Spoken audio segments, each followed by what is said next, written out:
I'm gonna try to give like an honest review regarding the V-Moto Stash electric scooter, so we consider it a scooter, while I ride to work. So if you're interested about this, stick around and in the end, listen to all the pros and cons and make your own decision. So, starting with the scooter, the bike itself. I don't know how to call it first of all, because it looks like a part, but it's considered a scooter, at least here in Romania, with the Romanian legislation. And that's basically because it has the equivalence, being an electric bike, of a 125 centimeter cube scooter, and that basically means you can ride it using your car license and following training, 10 hours of training with a certified instructor.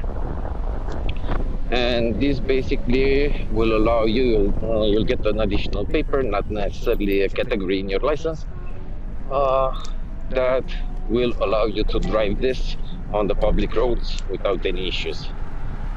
Now the training itself here is quite fast. Basically means going into like the learning school, doing some coursework,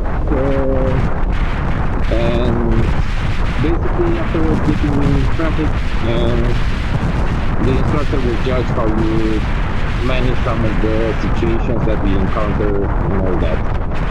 Is it hard? No. Time consuming, yes, but I'm guessing it's faster than getting your regular motorcycle license, because you can skip the legislation if you have again the pub license. And now let's get it to the bike itself. So I ride this bike for almost a year, or actually a year right now. Made 2,400 kilometers with it. Quite a nice bike to commute to town. It has different power, up to about 90 kilometers an hour. Then you can really sense the limitation of the bike, because basically then it will start choking, and you see the fact that the electric motor is actually a scooter. Top speed wise, 120 kilometers an hour, that's the max you can get. Also the max I got with it. But it's not really a cruiser for the top speed. If you really enjoy that, you better look like a proper bike. If you like the one twist off, look at the Honda DCTs and all that. Yeah. So coming back to commuting, it has about 130 kilometers range tested by myself, which is quite decent for an electric scooter. Of course, you have some scooters out there that have a bigger range, but those scooters are basically limited to about 90 kilometers an hour. So if you have to do some heavier commuting into town, longer distances, that extra speed will sure help. Now, we covered range, we covered a bit about the power. Advantages: instead of a fuel tank, you have a storage space, which is one of the major downsides when having a motorcycle. That gives you almost a full helmet space there.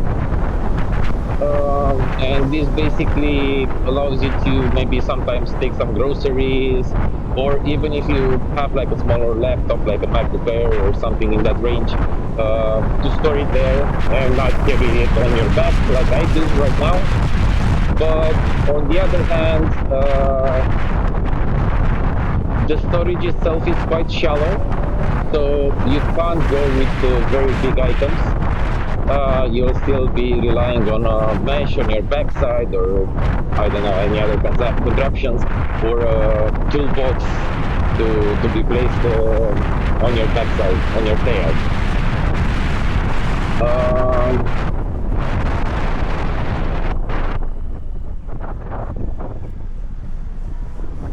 What the hell is this guy doing? Ah, okay.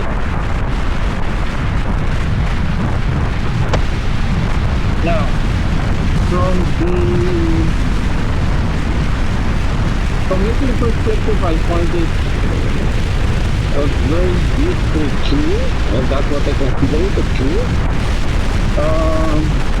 From key perspective, it charges quite fast, about from 0 to full in about 4 hours.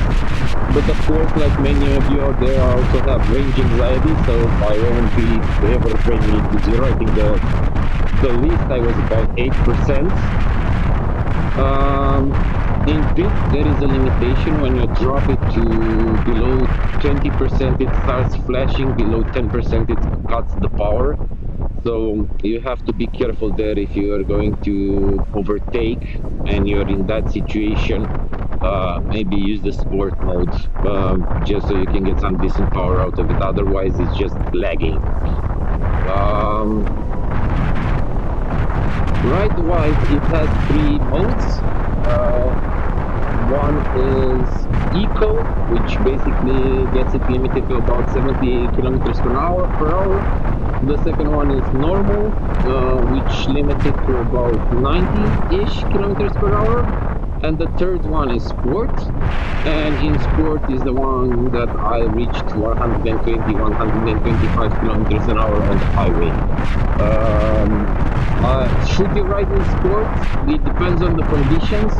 If you have like sand, gravel, any conditions like that, I would not recommend it, just because of the torque that the electric motor has, and that torque can make the wheel go spinning very, very fast. So try it out, start slow. I know it's considered a scooter and everybody treats it like one, but the power is real, at least with low speeds, up to, as I said, 70, 80, 90 kilometers an hour. So if you're riding on gravel and sand, you can find yourself in a tricky situation if you don't properly pedal the throttle. Issues. I didn't have any big issues with it so far.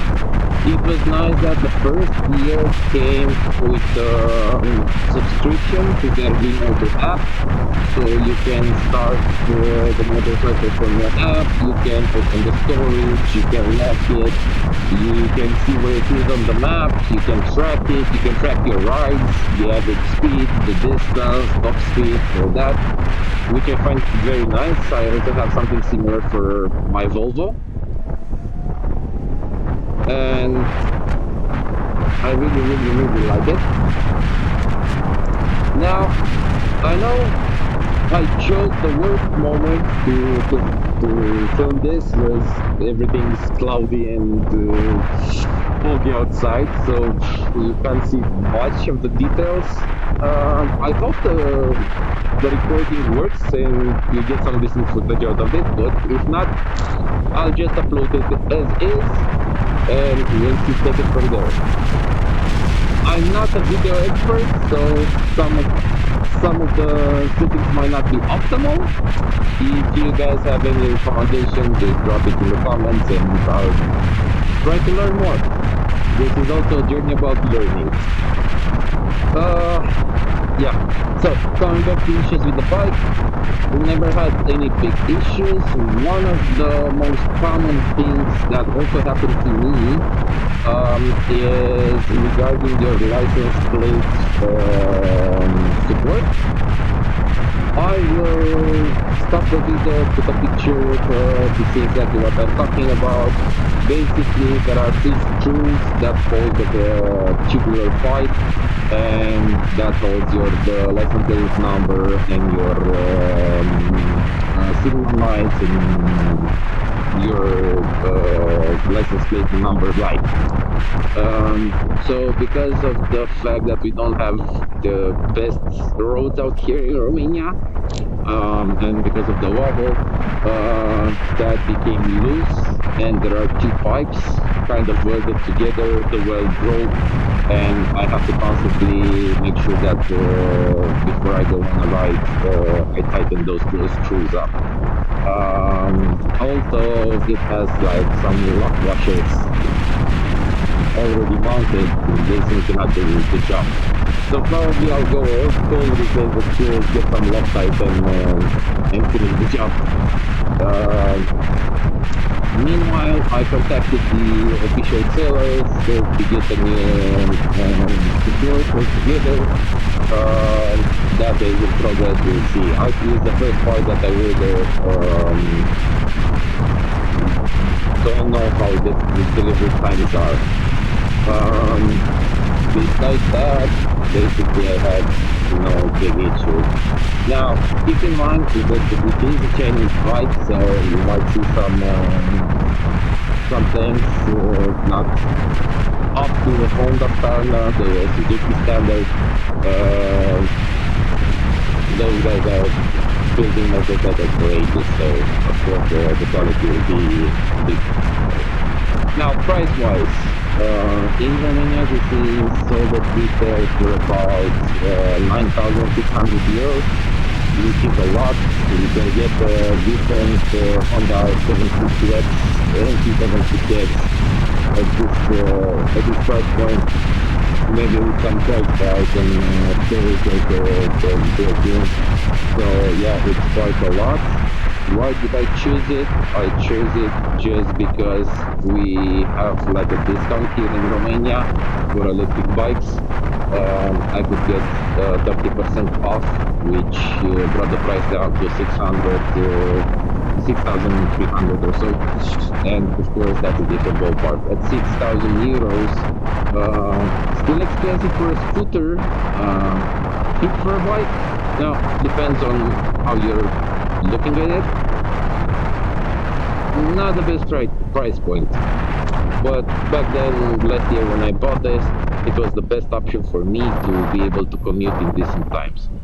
Now, the reason that I got it was basically due to the amount of traffic, as you can see right now, and the amount of traffic raised my commute from a normal 40 to 45 minutes to about 2 hours in peak times.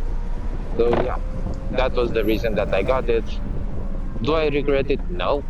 Again, 3,000 kilometers, 3,500, and this is not necessarily the best benchmark because I also had some personal things to take care of.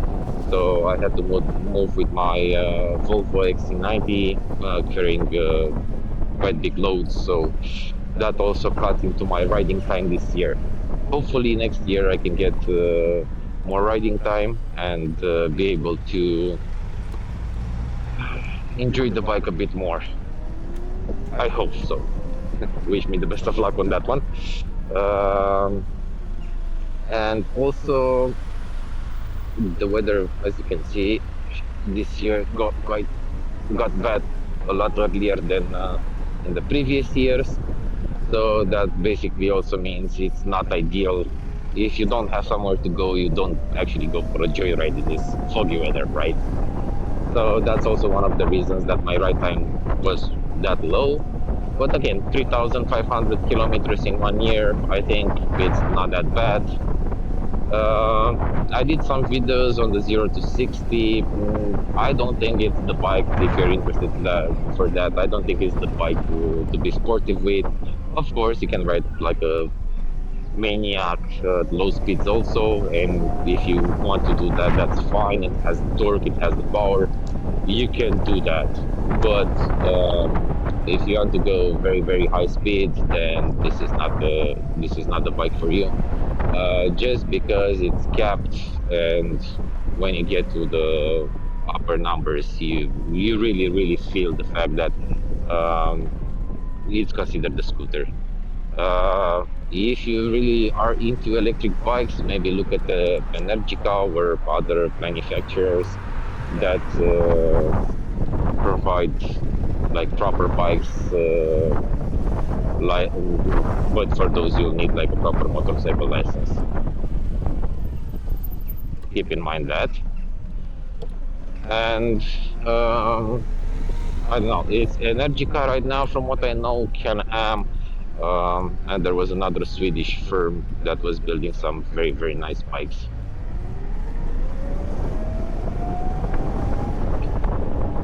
So those are the brands right now to go for if you really want and enjoy the electric riding.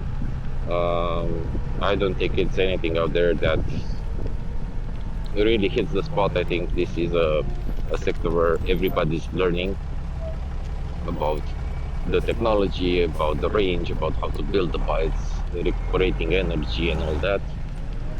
Um, because it does have like an energy recuperation mode. So when you take your hands off throttle, it does like a reverse electronic braking, which puts up a bit of energy in your battery, back in your battery. Is it really something that you feel range-wise? I don't think so.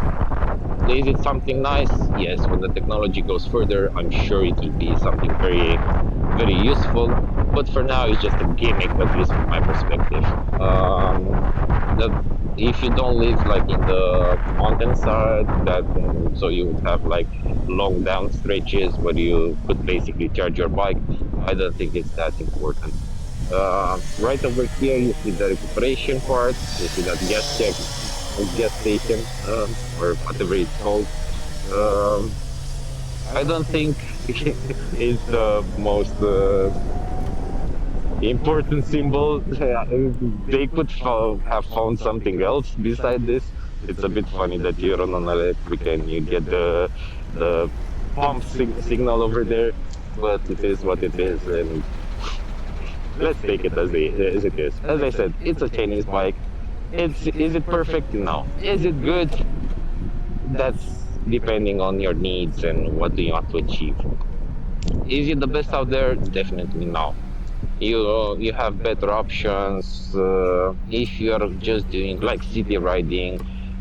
They also have like a CPX, I think it's called CPX Explorer or something like that.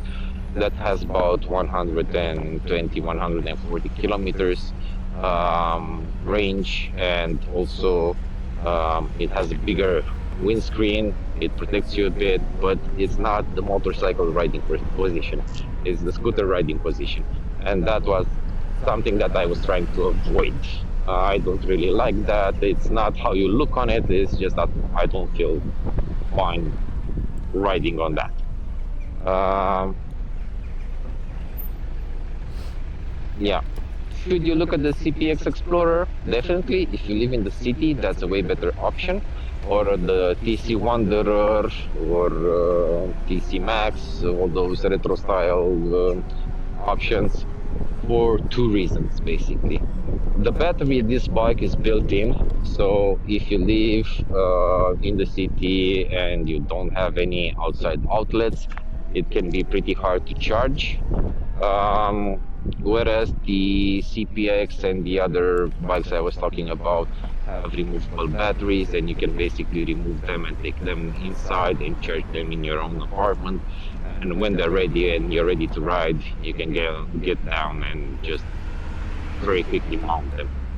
Um, One of the issues with this particular model is this, that the battery is not removable, so it's more suitable if you have a house um, or an underground parking lot that also offers you some charging, because it doesn't have a type 2 connector. It has the proprietary Moto connector, which is not necessarily the best one out there and the most compatible.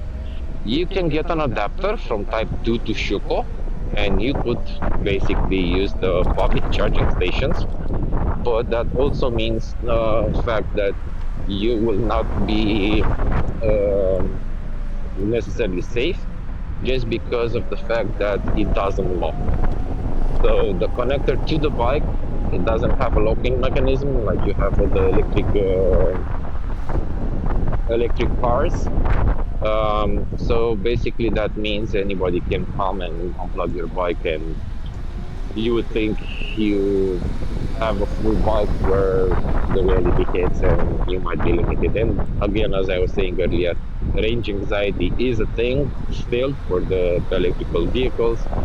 Um, and people are hesitant because of that. Now let's see. Traffic got a bit heavy. Hi.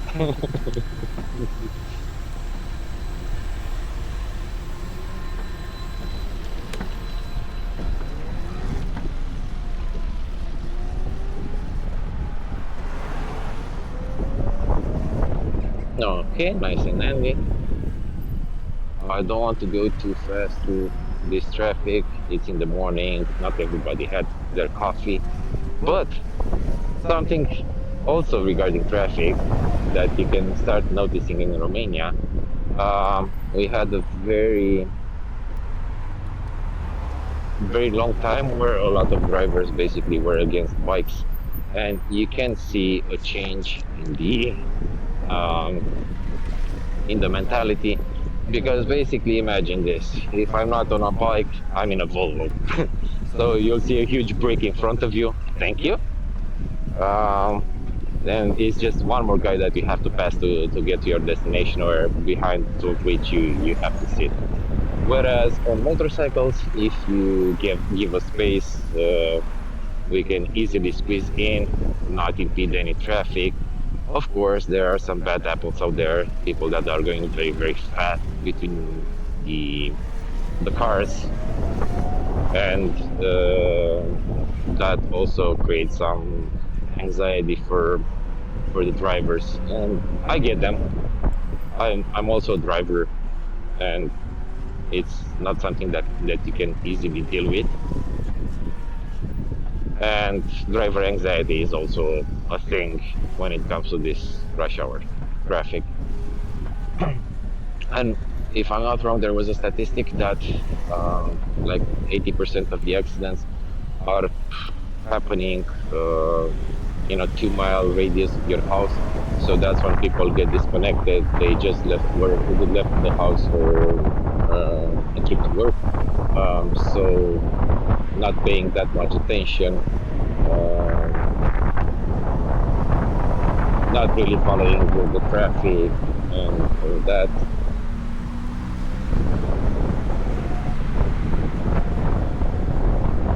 And also in the evening when you're quite tired and you get home from work, when you're in the home stretch, you basically get disconnected sometimes and you're not paying attention anymore.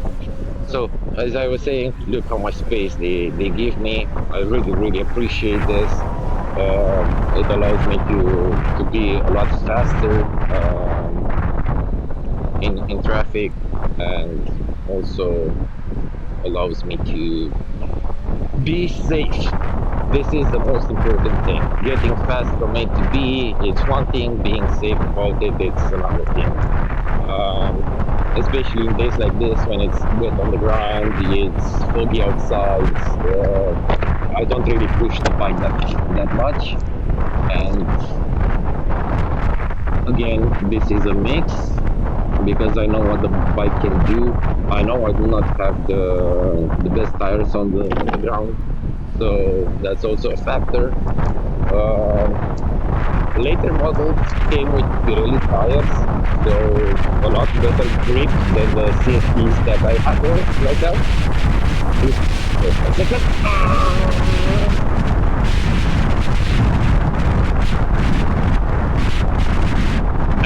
Is the product? So yeah, the CSTs that I have right now are not the best in the world. They do the job, yeah, of course. Can I lean much with them in this weather? Hell no, because that will basically be a short situation where I land on the ground.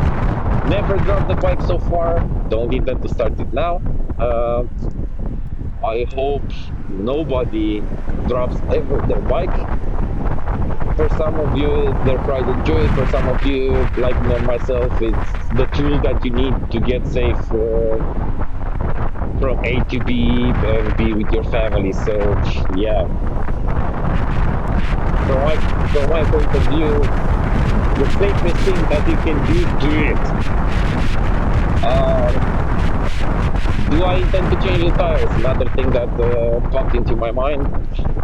Yes, I intend to, but for this winter season, yes, I'm gonna ride it. As I'm riding it right now, it's 5 degrees.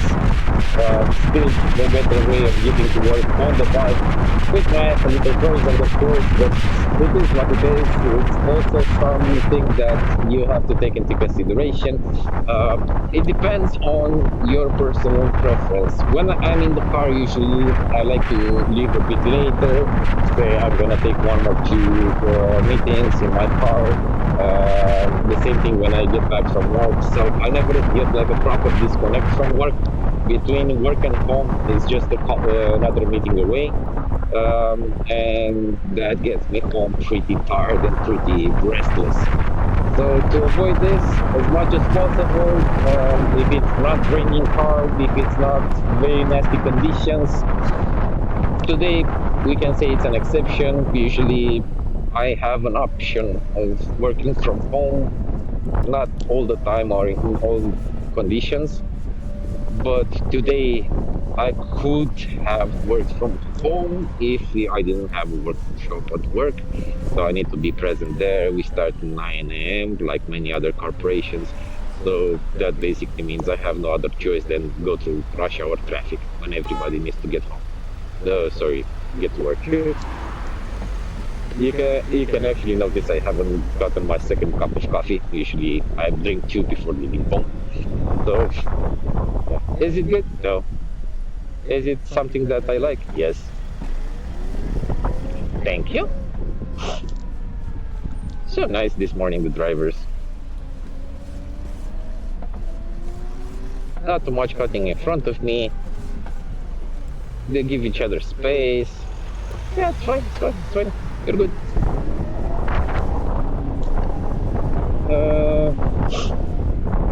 Now, my camera setup. I have an off-brand grip clamp that basically gives you any option on your handlebars to put the camera.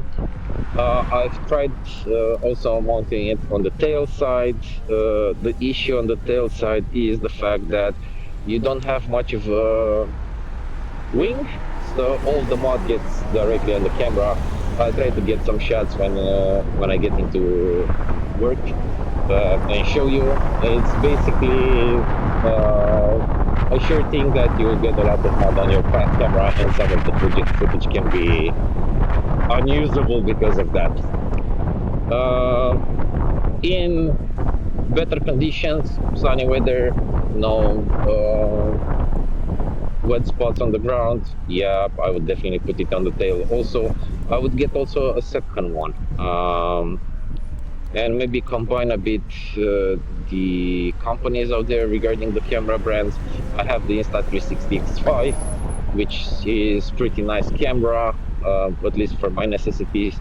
I use it as a dash cam, let's say.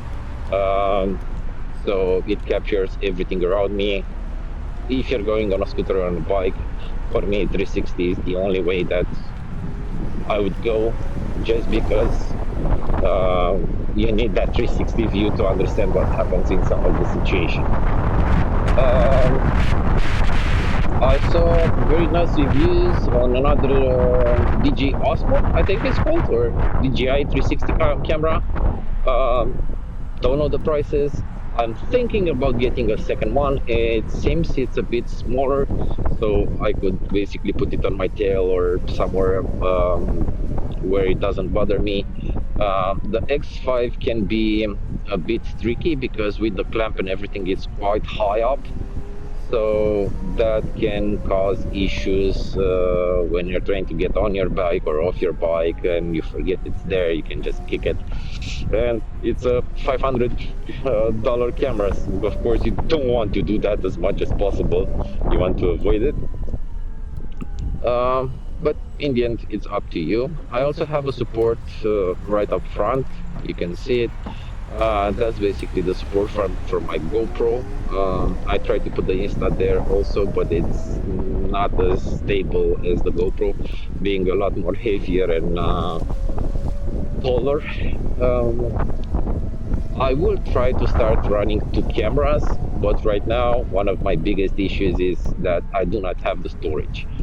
So one thing to keep in mind when you're shooting 360 videos, an hour of video can go to 40, 45 gigabytes in 8K 30 FPS. Of course, if you're shooting 4K, that's fine, but also keep in mind the fact that even if you're shooting 4K, your actual resolutions when you crop are 4K. So if you're shooting 4K, your actual resolution will be around 2K. Se te urcă pe trotuar și apoi te urcă pe cealaltă.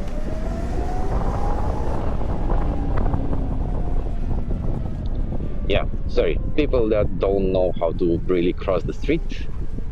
If you have a sidewalk like that, you have to get on the. If you have a crosswalk like that, you have to get on the sidewalk and then cross it over. You do not get in front of the traffic just because you are able to. Sorry, but some people are too much. As I was saying earlier, not everybody had their coffee. It's fine. You have to be ready for that kind of situations a lot in the morning, at least here. Do I mind it? No, I started to enjoy it. That's why I'm not riding that fast, at least in the morning. And I beat traffic anyway, just because of the. Oh, look.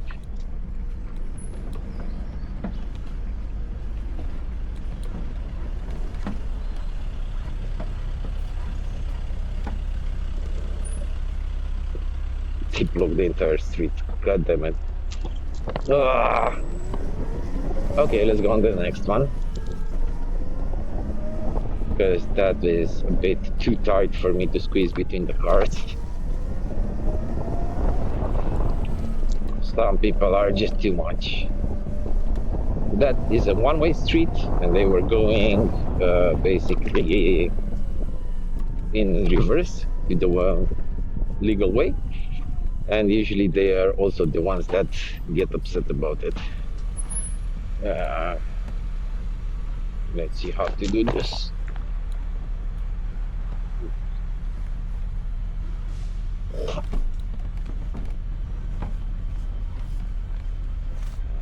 Don't have some long ground here. Yeah, we got some around here.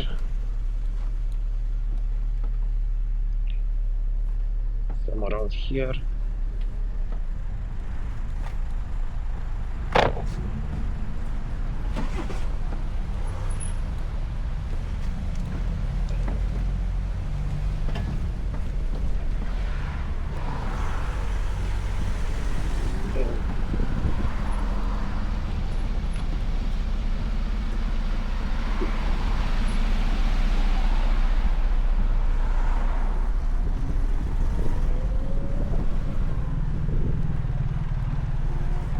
Again, see, that was something where if I was with my car, I would simply have gotten stuck. Of course, I wouldn't go against the traffic in a one-way street, but it is what it is. Some people do that. It is the desperation of getting to work in the morning. I don't have that problem just because I'm like 3.8 kilometers away, and I still have 1 hour until the workshop starts. So I can actually grab some decent coffee from the office and have a smoke before I go into the actual workshop. Oh, thank you.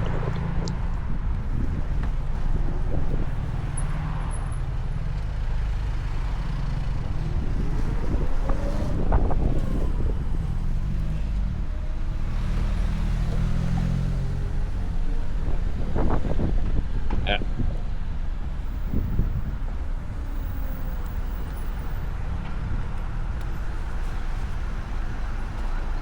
Okay, what else?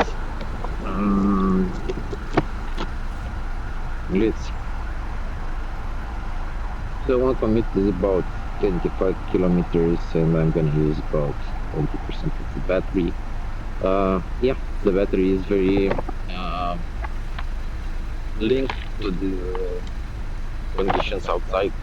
If it's too cold outside, of course, the range will drop. I would say take around 100 kilometers as maximum range. Don't try to beat that. Of course, if it's sunny and nice outside, you can push it a bit to get into that last 10% of the battery, but still would not recommend it. And I think there was a study sometime back, not sure if it's still really applicable.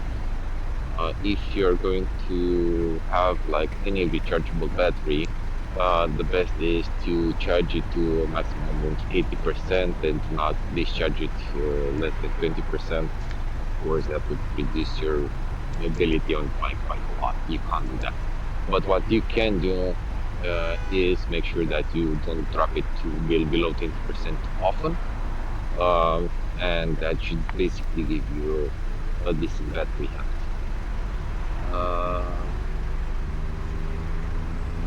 Yeah, I think I will stop talking here. Not sure if anything pops up in my mind. I'll come back and say it. Maybe if we have some fun. No, we don't. That's good. But we can move a bit better in the next section of the road where the traffic usually gets a bit worse. What do you think, guys? Riding in 5-6 degrees weather. Would you do it? Would you don't? What do you think about the bike? Would you buy it? Is it too much price-wise for what it offers? For me, I think if I had my proper motorcycle license, I would have gone with the Honda DCT, most probably just to make it easier as a beginner on the bike. Don't know why I have this concept that DCT will make things a lot easier, at least in the beginning, and that's a feeling that I cannot shake. Even now, after owning this for a year, I'm still considering a DCT bike. So committing to work and zooming around town, I would not drop this, but for maybe longer trips, this is not an option because basically you will be getting from every 100 kilometers 4 hour, 3 hour charge time. So it's not worth it. What I would have liked about it if you would have had the Type 2 port, so you could use the normal charging stations that the cars use. I know the Pan-Am recharges quite fast, so that would have been a nice option to have that quick recharge time that Pan-Am has.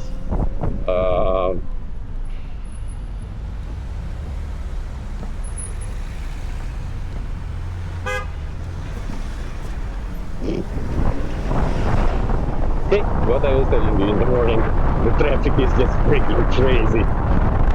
So the normal way, you have 2 lanes there, 2 lanes here, and this is where the tram goes. They are coming on the tram line, which is so and so, but they are using both of the tram lines. Come on, leave one for us, guys.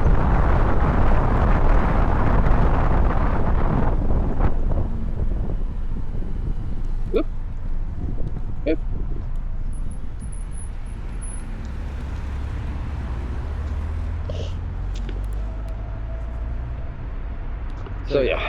mornings in the city are quite crazy. How about where you live? Is it any better? I think this started to be in every city, right? Do you see any fixes for it? Any ways we can possibly improve our lifestyle by just having more flexibility?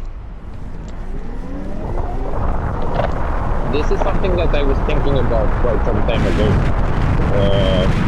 For example, if you have a large area with the corporate buildings, how about getting like a start time for each of the corporate buildings? So building A starts at 7 a.m., building B starts at 8 a.m., building C starts at 9 a.m., building D starts at 10 a.m. I think that would basically segregate a bit the hours when people leave to work and would make the traffic a bit more bearable. In our case, here in Bucharest, we have a lot of corporations up north.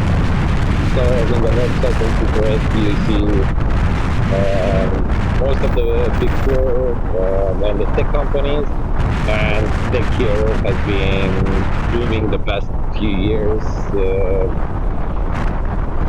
This year was not so great. We had a lot of companies that had to drop the personnel. It wasn't that great, but usually the tech sector in the past 10 years was a good place to be. And considering that, basically, a lot of traffic comes up north,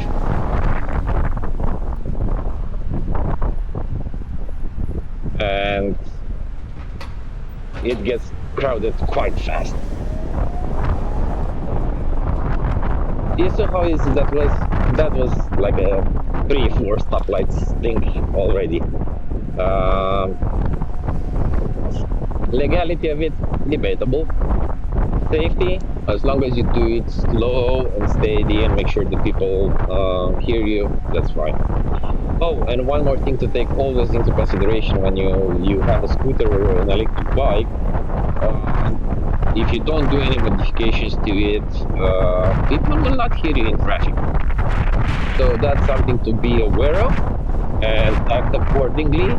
It's not like a proper bike where the other cars hit your engine. And with that being said, I'm gonna cut you out.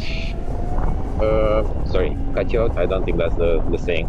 I'm gonna stop here the video and hope you have a great day, guys. All the best. Bye bye.